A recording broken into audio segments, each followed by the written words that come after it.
Halo kawan-kawan, jumpa lagi di series video tentang wawancara. Kali ini yang dibahas ada dua jenis wawancara, yaitu wawancara berbasis kompetensi untuk seleksi dan wawancara umpan balik. Pertama, ada wawancara berbasis kompetensi untuk seleksi.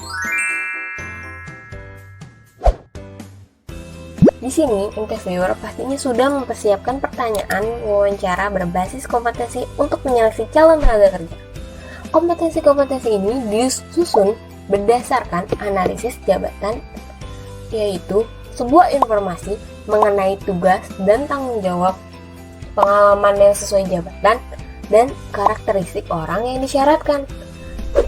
Saat wawancara berlangsung, interviewer akan membuat kalian nyaman dulu nih, biar nggak awkward. Selain itu, baru deh interviewer mengajukan pertanyaan secara struktur. Pertanyaan secara struktur tuh dengan urutan dari CV terlebih dahulu, kemudian backward looking, yaitu performa pada masa lalunya, lalu forward looking, orientasi pada masa depannya. Setelah itu, ketika wawancara selesai, interviewer akan mengevaluasi hasil wawancara kalian. Caranya bagaimana? Nanti interviewer akan membuat rating pada faktor-faktor kompetensi yang berkaitan dengan pekerjaan. Kemudian, ada wawancara umpan balik. Nah, biasanya wawancara ini dilakukan di lingkungan perkantoran atau pekerjaan, di mana kinerja pegawai akan dievaluasi atau dinilai oleh atasan. Kemudian, atasan akan memberikan penjelasan kepada pegawai mengenai hasil dari penilaian tersebut, seperti mengapa atasan memberikan nilai tertentu kepada pegawainya dan bagaimana sang pegawai dapat memperbaiki atau meningkatkan kinerjanya. Nantinya akan ada diskusi antara pegawai dengan atasannya. Siapa sih yang nanti akan mengevaluasi kita selain atasan? Perusahaan biasanya juga akan melibatkan tenaga profesional untuk mengevaluasi pegawainya. Tenaga profesional akan menggunakan assessment center untuk membantu dalam proses evaluasi tersebut. Lalu, gimana sih caranya atasan menilai kinerja karyawannya? Well, sebenarnya ada dua cara. Cara pertama itu dengan cara tradisional, dan cara kedua dengan cara modern. Cara tradisional itu dengan membuat sistem ranking, yaitu meranking karyawan dari yang terbaik hingga yang terburuk berdasarkan kategori tertentu. Lalu ada naratif esai, yaitu atasan akan menuliskan kelebihan dan kekurangan pegawainya.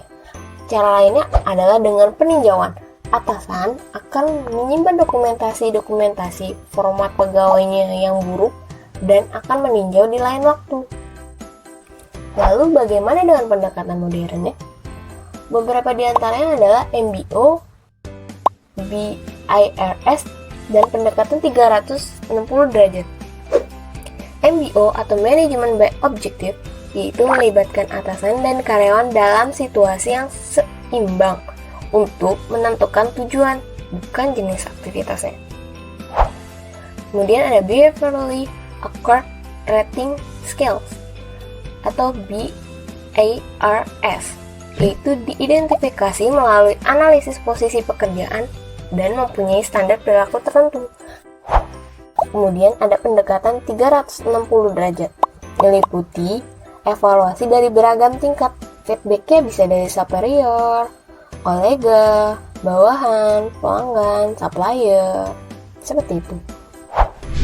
Namun, sebelum proses wawancara dimulai, sebenarnya atasan kita tuh melakukan pendekatan terlebih dahulu, kayak rajin mengajak ngobrol pegawainya.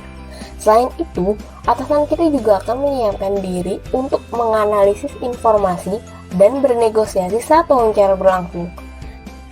Nah, saat proses wawancara berlangsung, atasan kita tuh akan menceritakan kinerja baiknya terlebih dahulu. Baru abis itu menceritakan buruknya kinerja kita. Kenapa begitu? Supaya pegawai itu lebih santai melakukan wawancaranya. Selanjutnya, kita dengan atasan kita akan membuat kesepakatan yang disetujui bersama agar si pegawai merasa tanggung jawab dengan kesepakatannya. Setelah proses wawancara, biasanya atasan akan mengecek kemajuan dari pencapaian pegawainya. Selain mengecek, atasan juga memberikan reward kepada pegawainya untuk meningkatkan kinerjanya. Sekian penjelasan wawancara berbasis kompetensi untuk seleksi dan wawancara umpan balik. Sampai jumpa.